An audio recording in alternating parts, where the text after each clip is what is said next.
How exactly do you define somebody who uses unlawful violence and intimidation? Someone responsible for the death of innocents, someone who picks up the gun, even against his own people. I can think of no other word but a terrorist. Riaz Naiku was one such terrorist. He was what they call a commander of Hizbul Mujahideen, a terrorist outfit.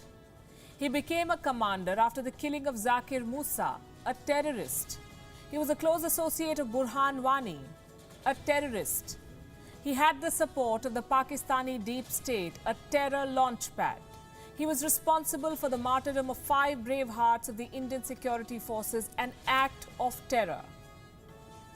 And these 5 brave hearts included a police officer named Sagir Ahmad Qazi, a Kashmiri and a Muslim.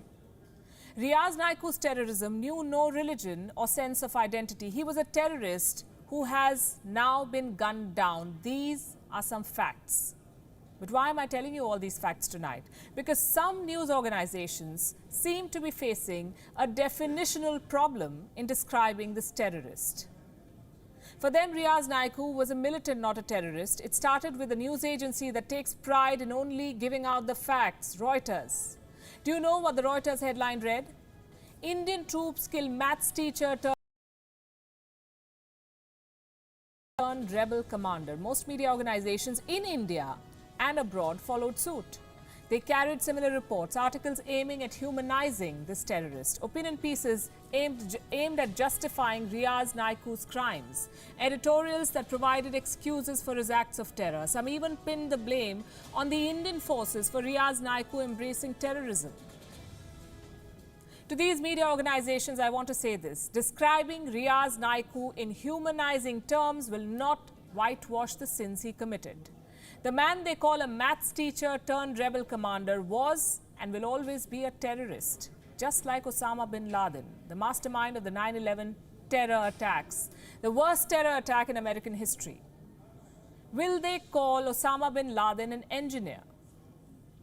Because he earned a degree in civil engineering in the year 1979, yet he went on to slaughter thousands of innocents. So did Mohammad Atta, one of the 19 hijackers involved in the 9/11 attacks. Do you know his degree? He studied architecture at Cairo University. Well, he was an architect after all, an architect of terror. Ayman al-Zawahiri came from a large family of doctors and scholars. He himself was a physician who is now the leader of Al-Qaeda. Should we call him a doctor? Abu Bakr al-Baghdadi, the former head of the Islamic State. He held a PhD in Islamic studies. What should we call him, a scholar? And Hafiz Saeed, the chief of Jamaat ud-Dawa, the man behind the 2006 Mumbai train bombings and the 26/11 Mumbai attacks. Hafiz Saeed, by the way, holds 2 master's degrees. What will the champions of free speech call him? A postgraduate? The names I just mentioned are some of the worst terrorists this world has known. Yes, they were educated. Yes, they held degrees. But they're terrorists. The crimes they committed were acts of terror.